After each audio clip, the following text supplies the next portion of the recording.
et bienvenue au Forum du patrimoine, depuis la Cité de l'Architecture et du Patrimoine, au cœur du Palais de Chaillot à Paris.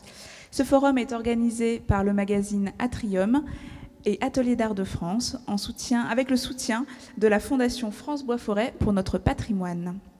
Réunis autour de moi, j'ai 3 invités qui viennent nous parler du compagnonnage et de l'action des compagnons suite à l'incendie de Notre-Dame le 15 avril 2019 dernier. À mes côtés, Victorien Félix, vous êtes compagnon du devoir, chargé de mission formation pour l'Institut de la Charpente et de la Construction Bois. C'est exact. Donc je suis en charge de développer les formations pour le métier de charpentier pour les compagnons du devoir. Merci. À côté de vous, Jérôme Carraz, vous êtes également compagnon du devoir et vous êtes responsable de l'Institut de la Charpente et de la Construction Bois. Exactement, on ne peut rien vous cacher. Donc ma fonction, ma mission, je dirais, c'est vraiment de mettre le métier au devant de la scène, entre guillemets. Vraiment de pouvoir donner un visuel pour que des jeunes aient envie de se former à ce métier et envie de, par la suite, partir chez les compagnons, faire un tour de France. Voilà. C'est une belle mission. Merci. À côté de vous, Louise Ramon, vous êtes architecte du patrimoine, donc vous revenez à la maison à l'école de Chaillot. Bonjour. Bonjour. Vous travaillez actuellement, vous êtes... Oui, je travaille actuellement dans une agence d'architecture et je viens de terminer ma formation à l'école de Chaillot. Parfait, merci. Peut-être pour commencer, parlons du compagnonnage, une tradition assez ancienne.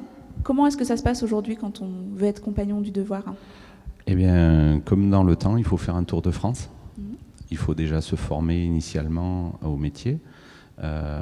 Ensuite partir sur le Tour de France, tout en continuant à se perfectionner dans le métier, jusqu'au point d'orgue où le jeune fera un travail de réception, ce qu'on vulgarise souvent en appelant ça le chef-d'œuvre, et pour devenir compagnon.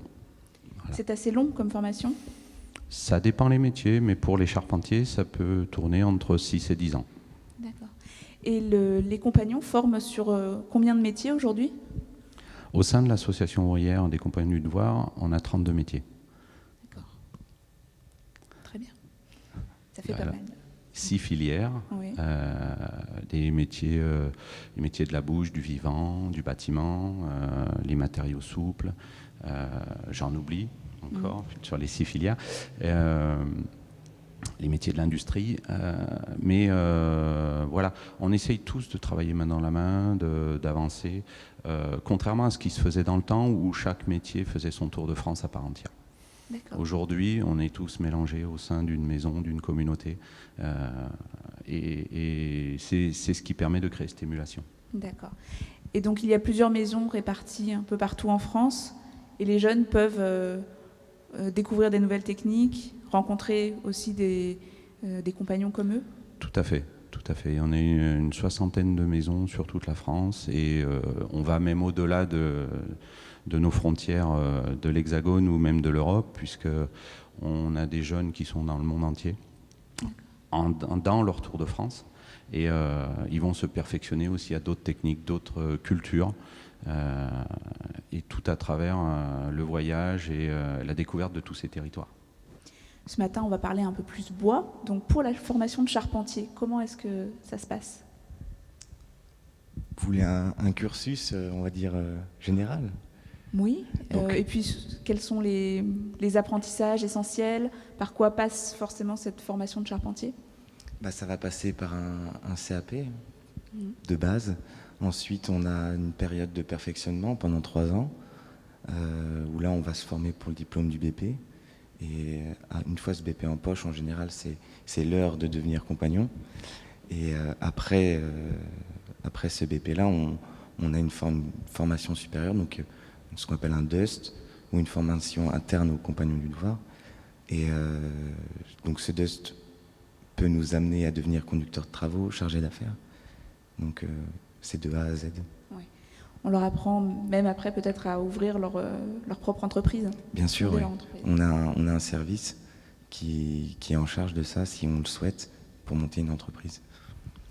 Et même au-delà de ça, j'irais même encore plus loin, puisqu'il y a certains compagnons, pas tous bien sûr, mais chacun voit midi à sa porte, qui vont encore plus loin, puisqu'on a quelques compagnons qui sont devenus architectes ou ingénieurs, et qui poursuivent leurs études même après le Tour de France. C'est un peu un chemin de vie aussi de continuer sa formation Complètement. tout au long de sa vie. Pour travailler la matière, le bois, c'est important de travailler aussi le dessin, le travail du trait. Exactement, c'est une partie à part entière de notre métier. C'est un héritage qu'on a eu des plus anciens, et dès l'apprentissage, on met un point d'orgue là-dessus. C'est fait partie de la base de notre métier. Pour valoriser vos métiers et pour avoir des actions un peu plus publiques, vous avez organisé la reproduction de la charpente de Notre-Dame en maquette. Est-ce que vous pouvez nous en dire un petit peu plus ? Oui, tout à fait. Ça a été un point fort de mon arrivée en tant que responsable d'institut, puisque j'ai été embauché peu de temps après l'incendie de Notre-Dame. Et le tout premier travail, ça a été de pouvoir faire en sorte que ce soit un mal pour un bien. En fin de compte, que ça permette de mettre le métier de charpentier en pleine lumière, malgré la catastrophe que ça a été, cet incendie, et de permettre de former au travers de ça des jeunes encore. Donc on a engagé deux travaux très importants par rapport à la charpente de Notre-Dame, mais on a baptisé ce projet les charpentes de Notre-Dame, puisqu'on a 2 axes de travail là, à ce niveau-là. Donc une première qui a été de faire une reproduction la plus fidèle possible à l'échelle 20e. Et pour ce faire, on a été voir les architectes de Chaillot. Donc pour pouvoir travailler en commun avec eux sur cet axe de travail. Et le deuxième travail, ça a été un travail qui a été un projet pédagogique qui a été mené en interne pour former des jeunes, où initialement France Bois-Forêt nous avait sollicité pour faire une ferme à l'échelle 1, et donc on leur a dit nous une ferme à présenter au public toute seule, comme ça c'est pas très représentatif du métier, donc puis comme on fait jamais les choses à moitié, on leur a proposé de faire une travée complète. Donc c'est ce qu'on a fait avec des jeunes en formation au sein de nos ateliers à Gennevilliers, donc des jeunes qui venaient de la région Île-de-France. Pour les former, ils ont tous adhéré au projet immédiatement. Ils ont tous été volontaires. On avait même des jeunes et moins jeunes qui étaient en reconversion ou insertion professionnelle à ce moment-là. Et à la suite de cette réalisation, ils ont tous signé un contrat d'apprentissage pour devenir charpentiers. C'est dire si Notre-Dame crée encore crée cette émulation et nous projette sur l'avenir. Oui, c'est une réussite pour ces jeunes qui ont trouvé une voie. Et donc à cette occasion, vous avez pu collaborer avec donc, des architectes du patrimoine. Tout à fait. Comment s'est passée cette collaboration ? Alors on a été quelques-uns dans le cadre de notre cursus à Chaillot à collaborer avec des compagnons qui travaillaient du coup sur la maquette au 20e dans le cadre de leur réception. Et en fait, nous avons travaillé par groupe avec... en fait, cette maquette au 20e, elle a été séparée par espace. Des charpentiers ont travaillé sur le chœur, d'autres sur le transept et la flèche, si je ne me trompe pas. Tout à fait. Et d'autres sur la nef. Et nous, en tant qu'architectes, nous avons été on a travaillé en groupe avec ces charpentiers en fonction des typologies des charpentes pour apporter un savoir un peu différent, peut-être dans la lecture, notamment des relevés qu'avait fait Cédric Fromont et Rémi Fromont et Cédric Cédric Trantezeau. Trantezeau. Ils avaient fait ce relevé il y a quelques années dans le cadre aussi de l'école de Chaillot. Et donc nous étions là pour essayer d'apporter des informations supplémentaires que les charpentiers pouvaient avoir quelques incompréhensions, ou pour faire des études un peu approfondies, par exemple des études sur les ferrures. Ce sont des pièces métalliques qui ont servi à l'assemblage des fermes au XIXe siècle, et donc qui avaient été dessinées à une échelle très réduite à l'époque. Et comme on avait très peu de photos sur ces pièces, nous sommes chargés d'essayer de les dessiner à une échelle beaucoup plus grande pour pouvoir ensuite permettre d'avoir une reproduction le plus viable possible pour la fabrication de cette maquette. Voilà, ça c'est un exemple, mais c'était surtout une rencontre entre deux professions qui se côtoient, mais qui ne se rencontrent peut-être pas forcément, ou du Qui moins se connaissent pas spécialement. pas spécialement, ouais. Et ça, je pense que c'était le plus important, puisque nous nous sommes rencontrés plusieurs fois. Nous sommes allés les rencontrer dans leur renardière. Donc je vous laisse peut-être expliquer ce que c'est qu'une renardière. Donc c'est l'endroit où un jeune renard, c'est-à-dire un futur compagnon, va se mettre en marge de la communauté des compagnons pour pouvoir réaliser son travail de réception. Voilà. Et donc de ce fait, cette pièce où il va passer au moins 3 à 4 mois à travailler intensément sur son travail de réception, donc son chef-d'œuvre, on l'appelle la renardière. Donc c'est un privilège de pouvoir pénétrer ce sein du sein. C'est toujours très imagé chez les compagnons. Donc une belle rencontre, donc effectivement. Une belle rencontre, ouais, des discussions assez passionnantes, et en fait même, je pense je pense que nous nous sommes retrouvés sur beaucoup de points, et au final, malgré le fait d'avoir des professions assez différentes, même si c'est sur un même thème, nous avons quand même des points communs et une passion commune pour notre profession, je pense, et ça nous a soudés, en tout cas pour ce projet assez passionnant. Oui, ça promet des chantiers de restauration à l'avenir avec un dialogue facilité. Oui, voilà, je pense on est allé au-delà peut-être de préjugés. J'ai peur d'utiliser ce terme, mais non, il ne faut pas en avoir peur, je pense. Et souvent, nous, c'est ce qu'on remarque, on travaille dans les mêmes endroits, sur les mêmes bâtiments, et on ne se connaît pas. Et le fait d'apprendre à se connaître, c'est quelque part d'éviter de refaire certaines erreurs du passé selon la mythologie, comme la tour de Babel. Voilà, c'est d'éviter ce genre de choses. D'aller simplement, d'apprendre à se connaître, d'apprendre aussi qu'on a une lecture différente d'un bâtiment. Oui, c'est important, tout simplement. Une vision complémentaire souvent. Exactement, exactement.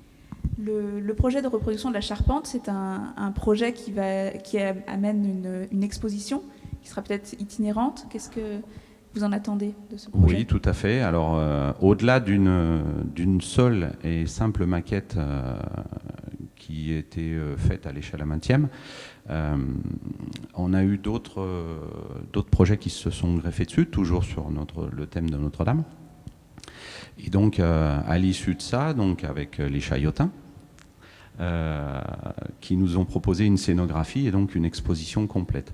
Donc on est en train de travailler à finaliser cette exposition, et nous, compagnons, on souhaite qu'elle soit itinérante pour être vue du plus grand nombre, et au moins jusqu'à la fin théorique du chantier, qui est 2024, qui est ce qui a voulu notre président.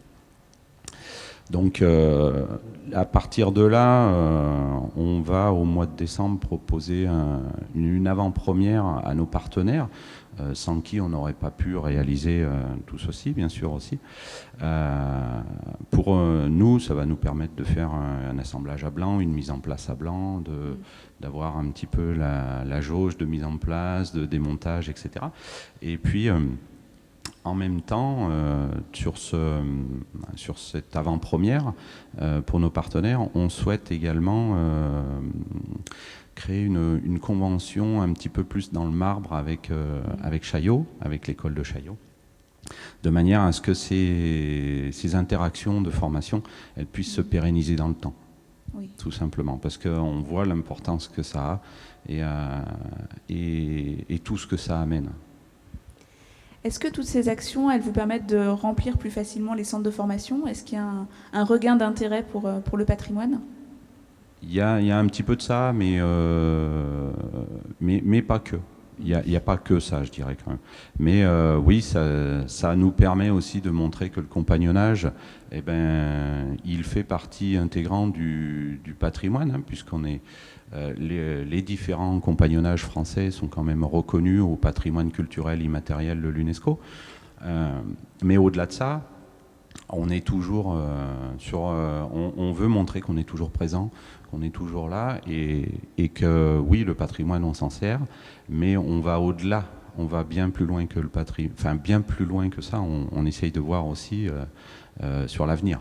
Ouais. Le compagnonnage, c'est aussi une réflexion sur les métiers. Je crois que c'est une des missions des instituts. Oui, tout à fait. Tout à fait. On essaye de se protéger, de se projeter, pardon, vers l'avant, d'envisager tout ce que pourra devenir le métier demain, et de ce fait de pouvoir proposer des formations tout à fait en lien et pertinentes au moment où celles-ci. Enfin, de suivre les orientations, les évolutions du métier, mais sociétales aussi. Enfin, aujourd'hui, le monde est une globalité, on ne peut pas en faire fi, quoi. Concrètement, comment est-ce qu'on analyse les métiers pour préparer leur évolution et ensuite l'adapter dans la formation? Alors, on a des groupes de travaux qu'on appelle le devenir des métiers, où on va se poser plein de questions. C'est d'ailleurs pour ça que quand on est au sein du siège social de l'association ouvrière qu'on appelle le collège des métiers, on l'appelle aussi la maison qui fume. C'est la petite aparté. Mais on va se poser plein de questions et essayer de voir quelles orientations peuvent prendre le métier en fonction. Récemment, on a vu des forêts de par le monde qui brûlaient, qui partaient en fumée. Et de ce fait, on aura peut-être demain des pays qui interdiront l'exploitation des forêts ou autres, et donc qui impacteront directement nos métiers dans le secteur du bois. Voilà, c'est de se dire demain, si on a moins de matières premières à disposition, comment on fait? Voilà, ce type de questionnement qui peut nous arriver en fonction des évolutions sociétales et planétaires. Il y a encore beaucoup d'enjeux pour l'avenir, donc. Ah oui. Et encore plus avec le changement climatique qui nous arrive. Parfait, je vous remercie tous pour votre participation. On voit que les compagnons sont bien occupés pour l'avenir. Au plaisir de nous retrouver sur cette même plateforme pour évoquer d'autres sujets dans le cadre du Forum du patrimoine. À bientôt et merci. Merci à vous. Merci.